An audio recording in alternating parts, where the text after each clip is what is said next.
And today we are going to start a new chapter, work, energy and power. So first of all, I'll explain about work.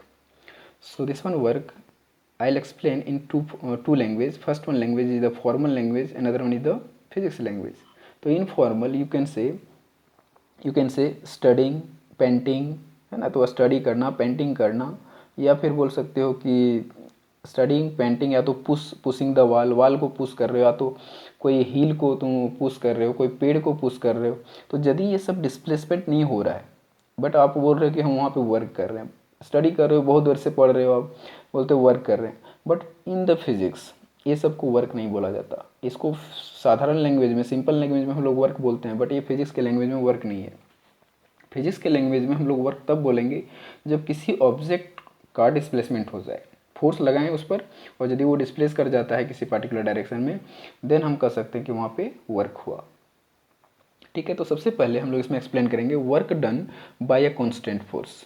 Bye a constant force, एक constant force लगा करके किसी object का displacement कराना है यहाँ पे, then वहाँ पे क्या हो जाएगा, वर्क हो जाएगा। तो यहाँ पे देख सकते हो कि एक ऑब्जेक्ट है कुछ इस तरीके से, उस पर हम 10 न्यूटन का फोर्स लगा रहे हैं। 10 न्यूटन का फोर्स लगने से ये ऑब्जेक्ट जो है सो इस पॉइंट से इस पॉइंट तक डिस्प्लेस हो गया। तो इस पर फोर्स भी लगा, डिस्प्लेसमेंट भी हो गया। ठीक है, फोर्स के डायरेक्शन में ही डिस्प्लेस हुआ ये। तो यहाँ पे आपका जो फॉर्मूला होगा वर्क का, वो होता है force, work is equals to force into displacement, मतलब it is the product of force and displacement.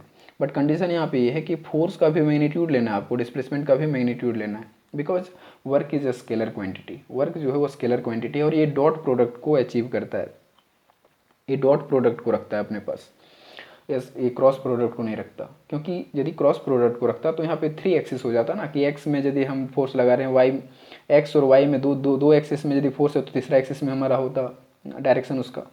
तो यहाँ पे हम लोग 2 ही एक्सिस को मतलब ले सकते हैं, टोटल 3 एक्सिस को नहीं ले सकते। और यदि लेते भी हैं 3 एक्सिस को, तो तीनों का हमको क्या लेना पड़ेगा, मैग्नीट्यूड लेना पड़ेगा।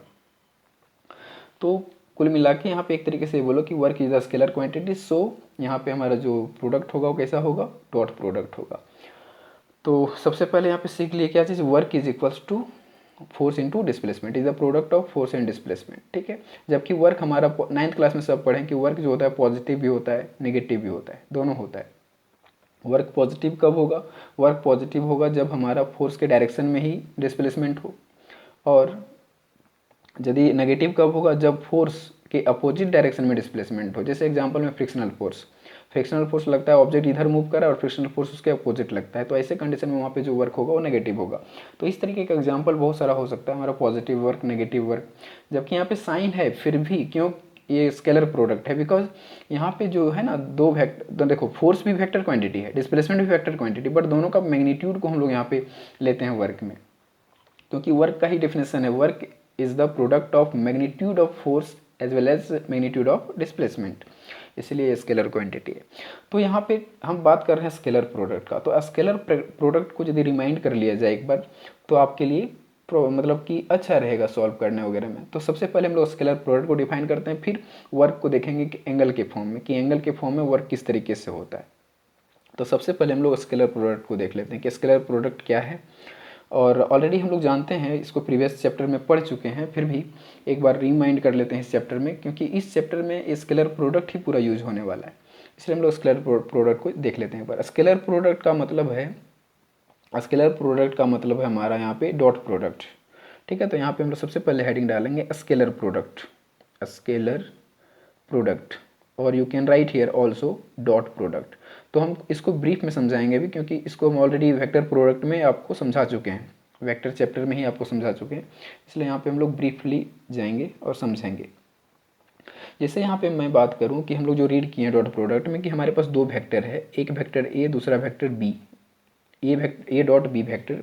तो इसका रिजल्ट आता था हमारा ए बी कॉस थीटा, ये चीज़ रिजल्ट आता था A B cos theta, already मेरा रीड किया हुआ है। जैसे क्या, इसको इस तरीके से रीड किए थे कि मान लो एक वेक्टर इधर जा रहा है और एक वेक्टर इधर है, दिस वे, तो वेक्टर ए और ये वेक्टर बी, और दोनों के बीच में एंगल कितना बन रहा है, थीटा। तो क्या होता था कि बी का कंपोनेंट को इधर लेना होता था, तो बी का कंपोनेंट लेते थे तो क्या मिलता, बी कॉस थीटा इधर मिलता एक्स एक्सिस में। ठीक है, या तो यदि ए को उधर ले जाएंगे तो यहाँ पे मिल जाएगा ए कॉस थीटा, मतलब तुमको डिपेंड करता है, इस तरीके से भी इसको लिख सकते हो, ए बी कॉस थीटा, इस तरीके से दोनों का प्रोडक्ट मिल गया हमको। या फिर तुम इसी को लिख सकते हो इस तरीके से, बी और यहाँ पे ए कॉस थीटा, इस तरीके से। मतलब यदि तुम इसका कंपोनेंट को वहाँ ले जाते हो तो तुमको इस तरीके से लिखना है, यदि इसका कंपोनेंट को यहाँ पे लाते हो तो इस तरीके से लिखना है। तो फाइनली आपको रिजल्ट क्या मिलेगा, यही वाला ना, ए बी कॉस थीटा। तो A dot B is equals to what, A B cos theta. This one is the formula, basic formula for the dot product. ठीक है, अब यहाँ पे कंडीशन ये है कि और भी चीज़ इसमें रीड किए थे कि ये कॉम्यूटेटिव लॉ को फॉलो करता है, डिस्ट्रीब्यूटिव लॉ को फॉलो करता है। तो कॉम्यूटेटिव लॉ किसको बोलते हैं, कॉम्यूटेटिव लॉ एक का फॉलो, ये किस तरीके से फॉलो करेगा, इसमें बोले थे कि ए डॉट बी जो है वो यदि बी डॉट ए के बराबर हो जाए, बी डॉट ए के बराबर हो जाए तो ये कॉम्यूटेटिव लॉ को फॉलो करेगा। तो देखो ना वही चीज़ हो रहा है, मैं यदि ए वेक्टर को सब्जेक्ट कर रहा हूँ और बी का मतलब बी का कंपोनेंट ले रहा हूँ तो हमको ए डॉट बी मिल रहा है, ए बी कॉस थीटा। और यदि मैं बी वेक्टर ले रहा हूँ और ए का कंपोनेंट को कंसिडर कर रहा हूँ तो यहाँ भी हमको क्या मिल रहा है, यही चीज़ मिल रहा है ना। तो मतलब कंडीशन ये है, देखो A dot B is equal to क्या मिल रहा है हमको, ए बी कॉस थीटा मिल रहा है। वही चीज़ यदि मैं लिखूँ बी डॉट ए तो यहाँ पे भी क्या मिलेगा, बी ए कॉस थीटा। तो चीज़ तो दोनों एक ही है ना, तो दोनों इक्वल हो जाता है। वही चीज़ यहाँ पे कॉम्यूटेटिव लॉ रिप्रेजेंट करता है। कॉम्यूटेटिव लॉ मतलब A dot B is equal to B dot A. तो ये कंडीशन यहाँ पे है। नेक्स्ट था डिस्ट्रीब्यूटिव लॉ, इसी में रीड करना था distributive law for scalar product. तो डिस्ट्रीब्यूटिव लॉ क्या था उसको समझते हैं। डिस्ट्रीब्यूटिव लॉ में था हमारा कुछ इस तरीके से कि एक वेक्टर यहाँ पे A dot B vector plus C vector, कुछ इस तरीके से था। डिस्ट्रीब्यूशन का मतलब है इसको एक बार इसके साथ डॉट प्रोडक्ट होगा फिर इसके साथ डॉट प्रोडक्ट हो जाएगा। तो हमारा रिजल्ट क्या आ जाएगा यहाँ पे, A dot B vector plus, बीच में प्लस साइन है बीच में प्लस साइन देंगे और हमारा फिर ए के साथ किसका हो जाएगा प्रोडक्ट, सी का हो जाएगा।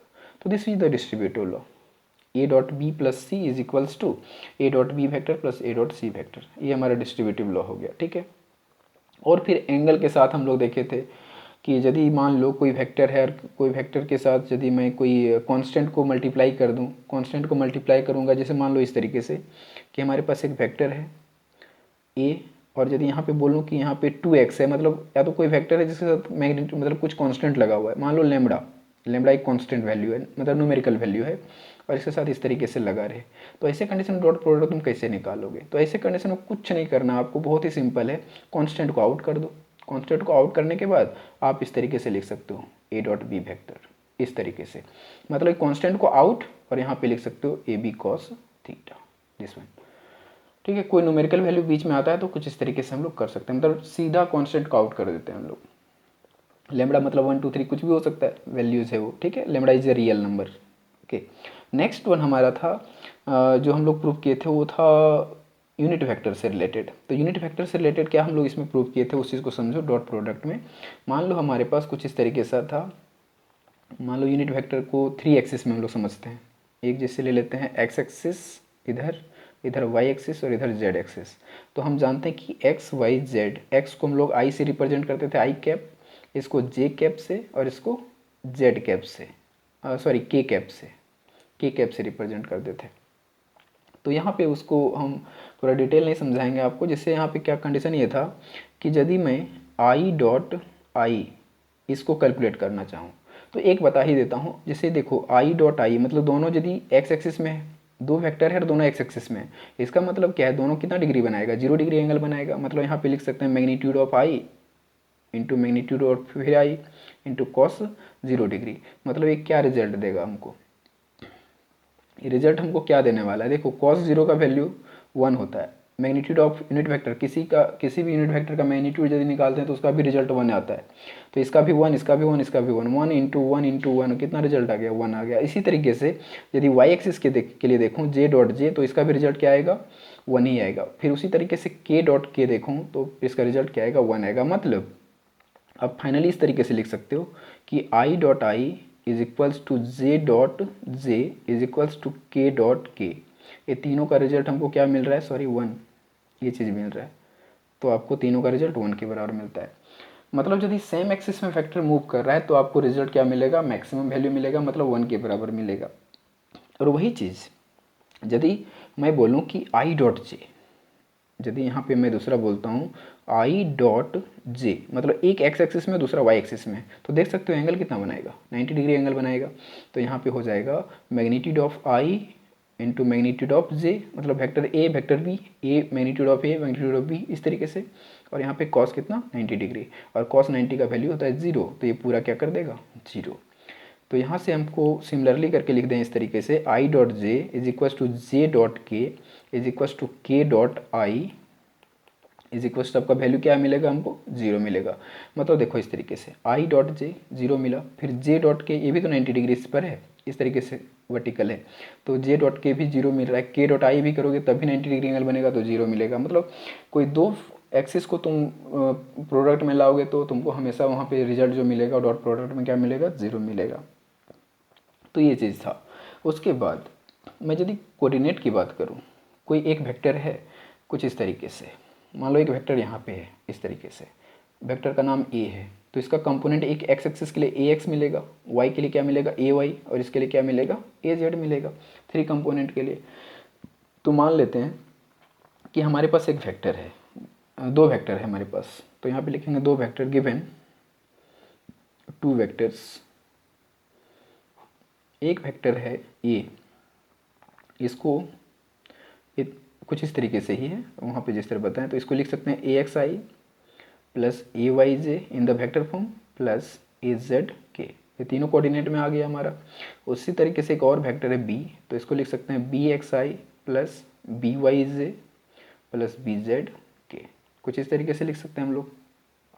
ठीक है, तो इसमें कंडीशन ये है कि ये 2 वेक्टर यदि है तो इसका दोनों का यदि हमको यहाँ पे वेक्टर मतलब ए डॉट बी निकालना है, तो ए डॉट बी में क्या रिजल्ट आएगा, तो ए डॉट बी निकालो, ए डॉट बी, इसको निकाल, दोनों को मल्टीप्लाई कर दो, तो दोनों को मल्टीप्लाई करेंगे तो क्या आएगा ए X I plus A Y J plus A Z के, कुछ इस तरीके से, इतना dot B x I plus B Y J plus B Z के। तो यहाँ पे कंडीशन ये है, देखो प्रोडक्ट करेंगे तो x के साथ x को, y के साथ y को, z को z के साथ, तभी तो हमको 1 मिलेगा। बाकी जैसे तुम a को, ये देखो i को j के साथ करोगे तो 0 रिजल्ट मिलेगा। तो सबसे बढ़िया है कि x को x के साथ मल्टीप्लाई कर दो, आपका रिजल्ट लंबा करने की ज़रूरत नहीं, अब डायरेक्ट इस तरीके से लिख देना इसको, इस तरीके से, जैसे ए एक्स बी एक्स, इसको फिर आई इंटू आई तो 1 ही होगा, ये हम बता चुके हैं आपको वेक्टर में, आप देख लेना वहाँ पे, प्लस यहाँ क्या होगा A Y B Y plus A Z B Z, same product same के साथ इसका मल्टीप्लिकेशन होगा और रिजल्ट 1 आएगा वहाँ पे, मतलब आई डॉट आई 1 मिलेगा, जे डॉट जे 1 मिलेगा और के डॉट के 1 मिलेगा, बाकी आई डॉट जे यदि मिलेगा तो पूरा टर्म को ही 0 कर देगा, इसलिए आपका इसका पूरा का रिजल्ट आपको ये मिल गया, ए x B x plus A Y B Y plus A Z B Z. ठीक है, ये चीज़ है। और नेक्स्ट कंडीशन आपके यहाँ पे है कि मान लो इस तरीके से आ गया, और वही चीज़ यदि आप बोलते हम यहाँ पे कि मान लो दोनों वेक्टर है ए डॉट ए रहता, दोनों वेक्टर सेम होता, तो यहाँ पे ए डॉट बी लिखे ना, यदि ए डॉट ए रहता तो वैसे कंडीशन में ऐसे लिखते ए एक्स 2 बार, फिर क्या लिखते ए वाई लिखते, फिर क्या लिखते सॉरी बी वाई हाँ ए वाई, फिर यहाँ पे क्या लिखते ए जेड, मतलब यहाँ से क्या आता ए X square plus A Y square plus A Z square, यदि दोनों वेक्टर सेम होता तो, यदि दोनों वेक्टर सेम तो ए वेक्टर का डॉट प्रोडक्ट निकालेंगे तो कुछ इतना आएगा। ठीक है, इस तरीके से, या फिर कुछ इस तरीके से भी कर सकते हैं हम लोग, जैसे यहाँ पे देखो, जैसे एक निकाल सकते हैं ए dot A in the dot product form, कुछ इस तरीके से निकाल सकते हैं, magnitude of A vector, magnitude of फिर ए वेक्टर, और यहाँ पे क्या लिखेगा cos 0 डिग्री, बिकॉज दोनों एक्स एक्सिस में सेम एक्सिस में है, तो यहाँ पे 0 डिग्री होगा। तो ऐसे कंडीशन में आपका रिजल्ट क्या आएगा, देखो इसका मैग्नीट्यूड ए है, इसका भी मैग्नीट्यूड ए है, इसका वैल्यू 1 है, आपका रिजल्ट क्या आ गया ए स्क्वायर। मतलब इस पूरे का मैग्नीट्यूड यदि हम बोलें कि इस वेक्टर का इसका मैग्नीट्यूड निकालना चाहते हैं, इसलिए इसको समझाया, क्योंकि इसका मैग्नीट्यूड यदि निकालना चाहते हैं आप डायरेक्ट फार्मूला लिख दो, ये वाला A square is equals to A X square plus A Y square plus A Z square, इस तरीके से, जो यहाँ पे हम लोग समझ चुके हैं ऑलरेडी, इस तरीके से मैग्नीट्यूड को समझाने के लिए, और हम लोग ऑलरेडी में इसको जानते भी हैं कैलकुलेट करने के लिए, जब कंपोनेंट ऑफ वेक्टर पढ़े थे तो वहाँ पे समझे थे। यदि ए का आपको मैग्नीट्यूड निकालना है तो आप डायरेक्ट क्या कर दो, इधर रूट चढ़ा दो इस पर, क्योंकि ए स्क्वायर हटेगा तो उधर रूट जाएगा, तो ये हो जाएगा A X square plus A Y square plus A Z square, this is the magnitude of A, मतलब इस वेक्टर का मैग्नीट्यूड यहाँ पे हम लोग कैलकुलेट कर लिए। ठीक है, यदि इसको और बेटर समझना है तो एक क्वेश्चन लेके समझते हैं। देखो एक क्वेश्चन लेते हैं इससे रिलेटेड, एक क्वेश्चन हमारे पास है कुछ इस तरीके से, मान लो फोर्स दिया हुआ और डिस्प्लेसमेंट दिया हुआ, तो वर्क डन आपको कैलकुलेट करना है, तो आप कैसे करोगे उसको समझो। हमारे पास एक फोर्स दिया हुआ है, कितना देखते हैं। फोर्स है F इज इक्वल्स टू दिया हुआ है 3I plus 4J plus minus 5K, ये दिया हुआ है, ठीक है। एक वेक्टर मिल गया F। नेक्स्ट दिया हुआ है D, मतलब डिस्प्लेसमेंट।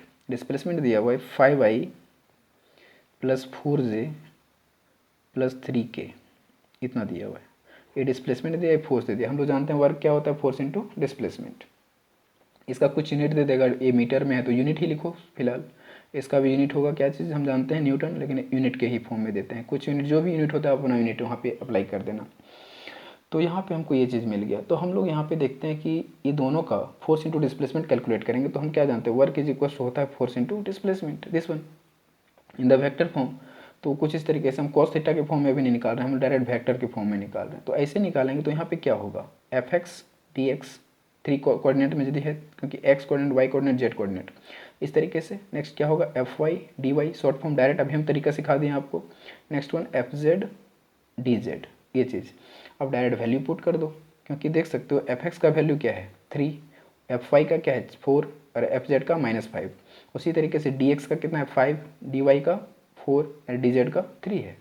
क्योंकि जो आई के साथ एक कंपोनेंट होता है ना दिस वन, यही तो चीज़ तुमको मतलब दिखाता है कंपोनेंट, मतलब आई के साथ जो लगा वो कंपोनेंट को बता रहा है, ठीक है। तो एफ एक्स की जगह पे आप सब्स्टिट्यूट कर दोगे 3, ये वाला, इसके जगह क्या सब्स्टिट्यूट हो जाएगा 5 प्लस इसके जगह 4 और इसके जगह ये हो जाएगा 4 इंटू 4 प्लस ये हो जाएगा तुम्हारा, देख सकते हो यहाँ पे ये -5 है तो यहाँ पे -5 सब्स्टिट्यूट करेंगे, और यहाँ पे क्या है डिजिट 3 है तो इसको 3 सब्स्टिट्यूट करेंगे। तो इसका रिजल्ट जो है कैलकुलेशन के बाद आपको आ जाता है 16 यूनिट। आप इसको कैलकुलेट करके देख लो, 15 प्लस 16 प्लस जो भी है आप कैलकुलेट करोगे तो आपका रिजल्ट आएगा 16 यूनिट। आप चाहो तो कैलकुलेट करके देख सकते हो, देखो 5 3 जा 15 और इसका कितना 4 4 जा 16 और ये कितना है 15 -15 ना, प्लस माइनस -15, तो ये 15 या 15 गया काम से, कितना बचा 16, तो ये 16 यूनिट हो गया हमारा, ठीक है। ये चीज़ निकल गया। अब दूसरे फॉर्म में यदि हम निकालें इसका मैग्नीट्यूड निकाल लेते हैं कुछ इस तरीके से। एक होता है जैसे वर्क इज इक्वल टू, एक तो ये निकल गया ना वर्क इज इक्वल टू, हमको इसका वैल्यू मिला है अभी। अब वही चीज़ हम यदि निकालूँ इस तरीके से कि वर्क ही निकाल रहे हैं फिर से, चलो देखो work is equals to F dot D vector, और इसका हम लोग क्या जानते हैं रिजल्ट, इसका होता है F D cos theta. Dot product में इस तरीके से लिखा जाता है एफ डी कॉस थीटा। इसको यदि हम कैलकुलेट करेंगे तो कुछ इस तरीके से लिखेंगे, तो एफ डी कॉस थीटा मतलब हम एफ डी कॉस थीटा मतलब वर्क का वैल्यू तो निकाल चुके हैं। वर्क का वैल्यू कितना है 16 यूनिट, मतलब इसके जगह पे हम इसको सब्स्टिट्यूट कर सकते हैं। मतलब यहाँ पे आ जाएगा F D cos theta is equal to 16, this one, ठीक है। तो यहाँ पे अब बात करते हैं कि f कैसे निकालोगे, d कैसे निकालोगे। तो f और d निकालना बहुत सिंपल है। f इज इक्वल्स टू आपका हो जाएगा, मैग्नीट्यूड निकालना है ना, तो F X square F Y square F Z square, this one formula. इस फार्मूला पे सब्स्टिट्यूट कर दो, तो f का स्क्वायर यहाँ पे यदि सब्स्टिट्यूट करते हो तो आपका वैल्यू आता है, देखो कितना है f का, एफ एक्स है 3 का स्क्वायर प्लस 4 का स्क्वायर प्लस 5 -5 का स्क्वायर ना, -5 का स्क्वायर, दिस वन। ये आ जाएगा 9 प्लस 16 प्लस 25, दिस वन। अब इसको कैलकुलेट करो तो आएगा 50, ये 50 आ जाएगा, दिस वन, ठीक है। ये 50 यूनिट में, न्यूटन या यूनिट जो भी लिखना है, यूनिट में हम लिए तो यूनिट ही लिखते हैं इसको। उसी तरीके से डी निकालते हैं, तो डी का आ जाएगा root under D X square plus D Y square plus D Z square, ये मैग्नीट्यूड निकालने का तरीका है। तो ये निकलेगा डी का कितना है, देख सकते हो डी का है हमारा ये डी का जो है सो है कितना 5 का स्क्वायर प्लस 4 का स्क्वायर प्लस 3 का स्क्वायर, तो ये कितना आ जाएगा 25 प्लस 16 प्लस 9, तो ये भी कैलकुलेट करो तो कितना आएगा 50 यूनिट, ये भी 50 आए। तो दोनों हमको 50 के बराबर मिला, डी भी 50 और एफ भी 50। तो यहाँ पे सब्स्टिट्यूट कर देना, क्योंकि यही तो हमको निकालना डायरेक्ट। तो ये इसके जगह पे कितना हो जाएगा हमारा √50। आप ऐसा करो कॉस थीटा पहले निकालो, cos theta is equal to क्या हो जाएगा 16 divide by F into D. इन डॉट नहीं लिखना है यहाँ पे, मैग्नीट्यूड है ये, ठीक है। तो मैग्नीट्यूड लिखना है, तो मैग्नीट्यूड ऑलरेडी हम कैलकुलेट कर चुके हैं। तो कितना हो जाएगा 16 डिवाइड बाय, ये हो जाएगा √50 और यहाँ पे भी 50, तो ये देखो कितना आ जाएगा, ये आ जाएगा 16 डिवाइड बाय 50, क्योंकि √50 एक ही 50 के बराबर देगा, कॉमन आ गया हमारा, रूट से आउट हो गया ना, दो बार मल्टीप्लाई करेंगे तो स्क्वायर हो गया, स्क्वायर होने से आउट हो गया। अब इसको डिवाइड करोगे तो तुम्हारा आता है 0.32 इतना, ठीक है। मतलब थीटा इज इक्वल्स टू आपको यहाँ पे मिल गया, थीटा निकालना है तो मिल जाएगा कॉस इनवर्स 0.32, यहाँ तक आप रिजल्ट छोड़ सकते हो इन्वर्स में ला करके। तो इतना आ गया आपका रिजल्ट। तो कुछ इस तरीके से हम लोग डॉट प्रोडक्ट में रीड किए थे, इससे ज़्यादा कुछ डॉट प्रोडक्ट में रीड करना नहीं था। तो हम लोग मैक्सिमम चीज़ को डॉट प्रोडक्ट में यहाँ पे एक्सप्लेन कर चुके हैं। ठीक है, अब हम लोग आगे बात करते हैं वेक्टर को, ये सॉरी वर्क के बारे में। तो वर्क जो हम लोग रीड कर चुके हैं, वर्क क्या रीड किए, work is equal to force into displacement. Work जो है पॉजिटिव हो सकता है, नेगेटिव हो सकता है, बट वर्क क्या है, स्केलर क्वांटिटी है। और इसका यूनिट को भी यदि जानना चाहते हो तो वर्क का यूनिट होता है, वो होता है जूल। ठीक है, तो ये जो जूल है इसका पूरा साइंटिस्ट का नाम था जेम्स प्रिकॉस्ट जूल। ठीक है, तो इसी ने वर्क के बारे में वर्क का डेफिनेशन दिया था। इसका डायमेंशन जानना चाहते हो तो वर्क का डायमेंशन ऑलरेडी आप लिखना जानते हो, ml²t-2 इसका डायमेंशन होता है। मतलब work is equal to force into displacement. This one force का यूनिट होता है न्यूटन और इसका होता है मीटर, और इसी को बोलते हैं जूल, जूल शॉर्ट फॉर्म में कैपिटल जी। तो ये हमारा वर्क निकल गया। ठीक है, तो ये डॉट प्रोडक्ट को रिप्रेजेंट करता है, इसलिए आप चाहो तो एफ एस कॉस थीटा यहाँ पे लिख सकते हो। क्यों? क्योंकि इस तरीके से है कि मान लो इधर फोर्स है और इधर इधर फोर्स है, इधर डिस्प्लेसमेंट है, कुछ इस तरीके से। तो यदि ऐसा है तो ये थीटा एंगल बना रहा है, तो कुछ इस तरीके से हम लिख सकते हैं। ठीक है, तो ये फंडा है। और एक सारा चीज़ जो हम डिस्कस कर रहे हैं वो सारा कांस्टेंट फोर्स के लिए डिपेंड कर रहे हैं, मतलब डिस्कस कर रहे हैं। वेरिएबल के लिए वर्क हम यहाँ पे कैलकुलेट नहीं कर रहे हैं, जो भी वर्क कैलकुलेट किया एट कांस्टेंट फोर्स। ठीक है, अब थोड़ा मैं बात करता हूँ इससे वर्क एनर्जी थ्योरम से रिलेटेड। इसमें work energy theorem, work energy theorem, ये जो है तुम्हारा इस कांस्टेंट फोर्स से ही रिलेटेड है। तो इसमें इसको थोड़ा डिस्कस हम लोग कर लेते हैं। तो वर्क एनर्जी थ्योरम बेसिकली कुछ इस तरीके से हम लोग डिस्कस कर सकते हैं। मान लो एक सिंपल वे में समझाएं तो वो भी ठीक रहेगा, क्योंकि आप एक क्वेश्चन को जानते हो ना, v² - u² is equal to 2as। This one मतलब कंडीशन ये है कि एक ऑब्जेक्ट यहाँ पे है, ऑब्जेक्ट मूव करके यहाँ तक चला गया, मतलब फोर्स इस पर F लगा, तो यहाँ से यहाँ तक मूव किया तो इसका डिस्प्लेसमेंट कितना होगा, x s। ठीक है, तो ऐसे कंडीशन में यदि टाइम नहीं दिया हुआ है तो आप इसी क्वेश्चन को यूज कर सकते हो, v² - u² is equal to 2as, जबकि इसका मास कितना है, m है, मास में तो कोई वेरिएशन नहीं होगा। तो ऐसे कंडीशन में ऐसा करते हैं कि दोनों साइड हम m/2 से मल्टीप्लाई कर देते हैं, m/2 से मल्टीप्लाई करते हैं। तो यदि तुम m/2 से मल्टीप्लाई करोगे तो क्या रिजल्ट आएगा, उस चीज़ को समझो। देखो यहाँ लिखेंगे multiplying both side by m/2, एक नया तरीका बता रहे हैं, m/2 दोनों साइड m/2 से डिवाइड करेंगे तो देखो क्या हो जाएगा, mv²/2 माइनस इधर हो जाएगा mu²/2 इज इक्वल टू इधर m/2 इंटू 2as, तो 2 कैंसिल, तो mas मिलेगा ना। तो इस तरीके से तो यहाँ से क्या मिलेगा, 1/2 mv² minus 1/2 mu² is equals to ma into s। इसका मतलब फोर्स होता है, मास इंटू एक्सेलरेशन, और ये जो है सो काइनेटिक एनर्जी है दोनों। ये होता है इनिशियल काइनेटिक एनर्जी, जो क्लास 9th में ऑलरेडी पढ़ चुके हैं, ये काइनेटिक एनर्जी फाइनल होता है। ठीक है, तो ये final kinetic energy, initial kinetic energy, और ये हमारा फोर्स है, और ये क्या है, डिस्प्लेसमेंट। तो हमको क्या मिल गया यहाँ से, kinetic energy final minus kinetic energy initial is equals to ये फोर्स इंटू डिस्प्लेसमेंट किसके बराबर मिल गया, वर्क। मतलब ये जो दिखा रहा है final kinetic energy minus initial kinetic energy, इसको बोलते हैं change of kinetic energy is equals to work done. मतलब काइनेटिक एनर्जी भी जो है किसके बराबर है, वर्क के बराबर है। कुछ इस तरीके से हमको यहाँ पे एक नया फॉर्मूला मिल गया। वर्क एनर्जी थ्योरम इसी को बोलते हैं, वर्क एनर्जी थ्योरम बोलते हैं कि work is done by a force on the body over a certain displacement. या तो इस तरीके से समझो कि the change in kinetic energy, देखो इसको बोलते हैं ना, the change in kinetic energy, the change in kinetic energy of a particle is equal to the work done on it by the net force। मतलब नेट फोर्स इस पे लगा, इस ऑब्जेक्ट पे, तो इसका डिस्प्लेसमेंट हुआ, डिस्प्लेसमेंट होने के कारण इसका change of kinetic energy, starting में इसका काइनेटिक एनर्जी कितना था, हाफ mu², यहाँ तक आ गया तो इसका काइनेटिक एनर्जी कितना हो गया, हाफ mv²। तो ये दोनों फाइनल माइनस इनिशियल की, तो हमको किसके बराबर मिला, वर्क के बराबर मिला। This is the work energy theorem. मतलब change of kinetic energy is equivalent to the work done, this is the work energy theorem. ठीक है, कुछ ये कंडीशन था। और नेक्स्ट अब यदि थोड़ा सा और मैं वर्क के बारे में एक्सप्लेन करूं, जो एफ एस कॉस थीटा के बारे में, तो देखो थोड़ा सा इसको भी एक्सप्लेन कर ही देता हूं, वर्क ना, तो वर्क के बारे में थोड़ा और एक्सप्लेन कर देता हूं। वर्क सी हियर, वर्क, तो वर्क के बारे में यदि मैं यहाँ पे देखूँ तो देखो एक डायग्राम बनाते हैं कुछ सिंपल सा। ऐसे मान लो एक ऑब्जेक्ट यहाँ पे है, ठीक है, एक ऑब्जेक्ट है, इसमें हम थ्रेड बांधे या तो एक रोप लगा दिए, रोप से इसको खींच रहे हैं पकड़ के इससे, तो इसमें फोर्स किधर लग रहा है, उस डायरेक्शन में लग रहा है। तो ये सरफेस के साथ एंगल कितना बना रहा है, सरफेस के साथ इसका एंगल बन रहा है थीटा मान लो, और ये ऑब्जेक्ट को जो फोर्स लगाए उस तरफ खींच रहे हैं, तो जा करके ये ऑब्जेक्ट घिसट रहा है किधर इधर, तो ये ऑब्जेक्ट यहाँ से यहाँ तक आ गया, मतलब इस ऑब्जेक्ट का जो डिस्प्लेसमेंट वो डी हुआ, डी डिस्प्लेस कर गया वो, ठीक है। तो यदि ऐसा हुआ तो यहाँ पे हम लिख सकते हैं कि हम लोग जानते हैं कि वर्क जो है, वर्क इज इक्वल्स टू होता है magnitude of force into displacement, magnitude of force into displacement. तो यहाँ पे कंडीशन ये है कि इस फोर्स इस डायरेक्शन में है, डिस्प्लेसमेंट इस डायरेक्शन में, हम जानते हैं कि यदि वर्क आपको मैक्सिमम वर्क चाहिए तो फोर्स को भी इसका मैग्नीट्यूड को, मतलब आप चाहो डिस्प्लेसमेंट को फोर्स के डायरेक्शन में ले जाओ या फिर फोर्स को भी डिस्प्लेसमेंट के डायरेक्शन में ले आओ, दोनों को सेम ही डायरेक्शन में आप करेंगे तभी वर्क कैलकुलेट कर सकते हैं। तो इस फोर्स का मैग्नीट्यूड यदि इस जगह पे लाएंगे तो इसमें क्या मिलेगा हमको, एफ कॉस थीटा, और इधर ले जाएंगे तो एफ साइन थीटा, वो पॉसिबल ही नहीं है यहाँ पे वर्क के लिए, क्योंकि कॉस थीटा कॉस 90 का वैल्यू जीरो होता है, यदि यहाँ पे लेंगे तो वर्क जीरो हो जाएगा, इसलिए वो पॉसिबल नहीं, इसलिए हमको कॉस थीटा सिर्फ लेना पड़ेगा, एफ कॉस थीटा। तो यहाँ पे क्या लिखेंगे, एफ के जगह पे हमको लिखना पड़ेगा F cos theta into S, this one in the form of magnitude. यहाँ पे इस तरीके से मत लिखना है, आप इस तरीके से लिखना फोर्स इंटू डिस्प्लेसमेंट ऐसे, देन इसको लिखना F cos theta into S.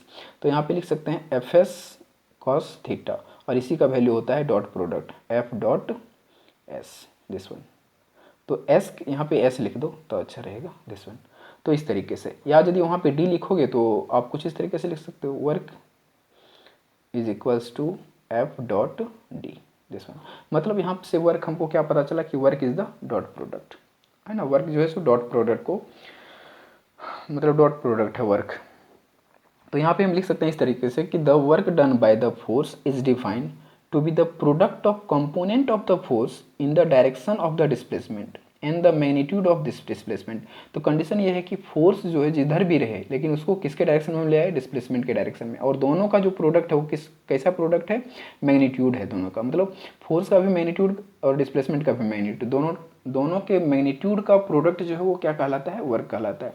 और ऐसा प्रोडक्ट करने के बाद हमको कैसा रिजल्ट मिला, डॉट प्रोडक्ट मिला, वर्क का जो प्रोडक्ट मिला वो कैसा मिला, डॉट प्रोडक्ट मिला। मतलब अब हम लोग डायरेक्ट लिख सकते हैं कि work is equals to F dot D, force into displacement का डॉट प्रोडक्ट, मतलब ये हमको मिला F D cos theta, this one, ठीक है। अब ये एंगल, इसको यदि थोड़ा समझना है कि नेट वर्क डन किस तरीके से कैलकुलेट करोगे वगैरह वगैरह, तो इसको समझना बहुत आसान है। देखो यदि मैं बोलूँ कि the displacement is zero as seen in the example है, वो एक एग्जाम्पल लेते हैं यहाँ पे कि मान लो एक कुली है और कुली अपने हेड पे एक ऑब्जेक्ट को रखा हुआ है, एक बक्सा को रखा हुआ है और सरफेस पे चल रहा है, और सरफेस पे चल रहा है, तो कंडीशन ये है कि कुली तो मूव कर रहा है लेकिन वो ये ऑब्जेक्ट जो है वो उसके हेड से कहीं मूव कर रहा है क्या, नहीं कर रहा। तो ऐसे कंडीशन में वहाँ पे वर्क डन जीरो होगा, बिकॉज वहाँ पे एंगल जो बन रहा है, कुली इधर जा रहा है ना, और वर्क जो है ये ऑब्जेक्ट जो है इसका डिस्प्लेसमेंट नहीं हो रहा है, डिस्प्लेसमेंट नहीं तो वर्क नहीं, ये चीज़ हो गया फर्स्ट कंडीशन। यदि मैं ग्रेविटी के केस में बोलता, ग्रेविटी के केस में तो देखो कुली इधर जा रहा है, ग्रेविटी नीचे लग रहा है, तो एंगल कितना बन रहा है 90, मतलब हम जानते हैं कि work is equals to F D cos theta, और यदि यहाँ पे बोलूँ कि एफ डी कॉस 90 मतलब वर्क क्या मिलेगा, जीरो। तो ऐसे केस में भी हमको वर्क क्या मिलेगा, जीरो मिलेगा, ठीक है। नेक्स्ट वन केस, यदि मैं यहाँ पे बोलूँ कि कोई ऑब्जेक्ट है जो, मतलब इस तरीके से बोलो कि यदि फोर्स और डिस्प्लेसमेंट दोनों म्यूचुअली परपेंडिकुलर होता है तो वर्क आपको जीरो मिलता है। ये सारा एग्जांपल तो बहुत सारा है। यदि मैं फ्रिक्शन फोर्स की बात करता हूँ कि ऑब्जेक्ट है जो इस साइड मूव कर रहा है, ठीक है, और इस पर फ्रिक्शनल फोर्स जो है सो एक्ट इधर कर रहा है, फ्रिक्शनल फोर्स, और ये ऑब्जेक्ट जो है सो इधर मूव कर रहा है, तो फ्रिक्शनल फोर्स के अकॉर्डिंग वर्क कितना हो रहा है। तो यहाँ पे देख सकते हो कि दोनों के बीच में एंगल कितना बना रहा है, 180 डिग्री, मतलब work is equals to F S, मतलब एफ डी कॉस थीटा, मतलब ये डिस्प्लेसमेंट मान लो कुछ हुआ, यहाँ से मूव करके यहाँ तक चला आया, लेकिन फ्रिक्शनल फोर्स किधर अपोजिट डायरेक्शन में मतलब लग रहा है, तो एंगल कितना बना रहा है 180 डिग्री, मतलब यहाँ पे हो जाएगा एफ डी कॉस 180 डिग्री, और कॉस 180 का वैल्यू होता है -1, मतलब यहाँ पे वर्क का जो वैल्यू आएगा वो आएगा नेगेटिव, मतलब वर्क विल बी नेगेटिव। तो वर्क नेगेटिव कब होगा, जब हमारा force and displacement both are in opposite direction. Positive कब होगा, जब force and displacement both are in the same direction. Work zero कब होगा, जब हमारा फोर्स होगा बट डिस्प्लेसमेंट नहीं होगा, तब जीरो होगा। लेकिन एंगल के केस में यदि मैं बात करूँ तो एंगल के केस में बस इतना माइंड में रखना, एक्यूट के लिए, एक्यूट में भी कंडीशन ऐसा है कि बिटवीन होना चाहिए, बिटवीन 0 to 90, बिटवीन 0 to 90 यदि होगा तो ये हमको पॉजिटिव रिजल्ट देगा, पॉजिटिव वर्क देगा, work will be positive. But इसके बीच होना चाहिए, 90 से ज़्यादा नहीं होना चाहिए, 90 से कम होना चाहिए और 0 से ज़्यादा होना चाहिए। 90 पे होगा तो वर्क 0 हो जाएगा, 90 से पहले मतलब 0 से लेकर के 89 डिग्री तक, 90 नहीं। और यदि मैं बात करूँ अगला, यदि बात करूँ यहाँ पे बिटवीन 90 to 180, तो ऐसे केस में आपका जो वर्क का रिजल्ट आएगा 90 to 180, इसको बोलते हैं ऑब्ट्यूस। ऑब्ट्यूस एंगल में आपका जो वर्क आएगा वो आएगा नेगेटिव। ये चीज़ माइंड में हमेशा रखना है। मतलब if theta is between 0 to 90 then work will be positive, and if theta is 90 degree to 180 degree then work will be negative because of 180 degree. आप जान रहे हो, सबका तो वैल्यू हम लोग को पता नहीं है, बट इतना तो जानते हैं कि बस 180 का जो होता है वो कितना होता है, -1 to 7, उधर आगे तो जाने की ज़रूरत ही नहीं है। ठीक है, तो कुछ इतना माइंड में रखो कि एक्यूट एंगल के लिए जो होता है हमारा 0 से 90 डिग्री तक जो भी वैल्यू आएगा, 0 से 90 से पहले जो भी वैल्यू आएगा वो पॉजिटिव मिलेगा। और एक चीज़ ये भी माइंड में रखो कि 90 डिग्री पे यदि होता है तो वर्क हमको हमेशा क्या मिलेगा, 0 डिग्री मिलेगा, मतलब 0 मिलेगा। तो work will be positive for acute angle, work will be negative for obtuse angle, and work will be 0 at 90 degree. तो 90 डिग्री को बीच में रखना है, 90 डिग्री बीच में, देख लो ये 90 डिग्री बीच में, इसके इस साइड रहोगे यदि और इस साइड, तो एंगल तुम किस तरफ से कंसिडर करते हो, इधर से ना, तो ये इस साइड जो होगा वो एक्यूट होगा, मतलब यहाँ से यहाँ तक में आपका रिजल्ट पॉजिटिव आएगा और इधर से इधर में आपका वर्क नेगेटिव मिलेगा, बट ये वाला पॉइंट पर वर्क जो है सो 0 मिलेगा। ठीक है, so work will be positive, negative and 0 also. तो ये सारा फंडा है, आप डायमेंशन भी इसका सीख ही चुके हो। ठीक है, तो कुछ इस तरीके से हम लोग वर्क एनर्जी मतलब वर्क को हम लोग समझ सकते हैं। ठीक है, तो हम लोग वर्क को कुछ इस तरीके से समझ लिए। और भी इसमें एग्जाम्पल नंबर 6.3 एनसीईआरटी में एक एग्जाम्पल है जो है 6.3, उसको भी रीड कर लेना। उसमें क्वेश्चन कुछ इस तरीके से मैं समझा देता हूँ। इसमें क्वेश्चन है कि एक साइकिलिस्ट है जो सरफेस रोड पे चल रहा है। तो रोड पे चल रहा है तो वो बोलता है कि वो साइकिल जो है, साइकिल वाला ये साइकिल जो है सो रोड पे फोर्स लगा रहा है, साइकिल और मूव कर रहा है इस तरीके से ना। तो रोड जो है साइकिल पे फोर्स लगा रहा है अपोजिट डायरेक्शन में। तो साइकिल पे अपोजिट डायरेक्शन में फोर्स लग रहा है, तो 100% कौन सा फोर्स होगा, फ्रिक्शनल फोर्स होगा। तो अपोजिट डायरेक्शन में फोर्स लगा रहा है और साइकिल इधर मूव कर रहा है, तो ये कुछ देर में रुक जाएगा। साइकिल जो कुछ दूर जाता है और रुक जाता है, ऐसा कंडीशन यहाँ पे कंडीशन बोल रहा है। तो क्वेश्चन है, ये cyclist comes to a skidding stop in 10 metre, मतलब 10 मीटर में जाकर के ये रुक जाता है। ठीक है, तो हम यहाँ पे यदि वर्क निकालेंगे तो क्या आएगा, एफ डी कॉस थीटा। तो एफ और थीटा दोनों अपोजिट डायरेक्शन में है, तो फोर्स यहाँ पे कितना लग रहा है, फोर्स लग रहा है 200 न्यूटन, और जो डिस्प्लेसमेंट है वो 10 है। ठीक है, और यहाँ पे कॉस कितना हो जाएगा, कॉस 180 डिग्री। तो देखो कितना हो जाएगा, 200 × 10 मतलब 2000 जूल, माइनस साइन के साथ, क्योंकि वर्क जो हो रहा है वो नेगेटिव डायरेक्शन में हो रहा है, बिकॉज इस साइकिल को रोकने का काम किया जा रहा है। तो रोकने का काम कर मतलब फ्रिक्शनल फोर्स के अकॉर्डिंग, मतलब कि इधर लग रहा है फ्रिक्शनल फोर्स 200 न्यूटन और इधर मेरा डिस्प्लेसमेंट हो रहा है, डिस्प्लेसमेंट, इसलिए वर्क यहाँ पे 180 डिग्री बना, इसलिए वर्क हमारा कितना आया, 200 जूल नेगेटिव में। ठीक है, और वही एक क्वेश्चन इसमें और भी पूछता तुमको कि मान लो ठीक है ये चीज़ हो गया कि रोड जो है सो साइकिल पे फोर्स लगा रहा है, फ्रिक्शनल फोर्स, जिसके कारण साइकिल जो है सो रुक गया कितना 10 मीटर जा करके, और जिस पर वर्क कितना लगा है, रोड एक क्या है, बाय रोड, यहाँ पे इस तरीके से माइंड में रखना है, बाय रोड। ठीक है, इतना हुआ। अब नेक्स्ट क्वेश्चन यदि पूछा जाए इस तरीके से कि how much work done by the cycle do on the road, मतलब साइकिल द्वारा रोड पर कितना वर्क किया जा रहा है, cycle by cycle on road, तो रोड पर कितना वर्क करेगा, क्या रोड पर फोर्स लगा रहा है वो, मान लो ठीक है साइकिल रोड पर फोर्स लगा रहा है, लेकिन रोड का जो है सो डिस्प्लेसमेंट नहीं हो रहा है, रोड का डिस्प्लेसमेंट जो है वो नहीं हो रहा है, डिस्प्लेसमेंट नहीं हो रहा है, तो वर्क क्या होगा, वर्क विल बी 0। मतलब साइकिल रोड पर जो वर्क कर रहा है वो 0 वर्क कर रहा है, because there is no displacement. But road जो है सो साइकिल पर वर्क कर रहा है, क्योंकि साइकिल इधर मूव कर रहा है और रोड जो है सो फ्रिक्शनल फोर्स पर इसके अपोजिट डायरेक्शन लगा रहा है, तो कितना जूल लगा रहा है, ये वाला। तो इस एग्जाम्पल को आप देख सकते हो 6.3 में, एनसीईआरटी का example number 6.3। So this is all about of the today lecture. So thank you for watching.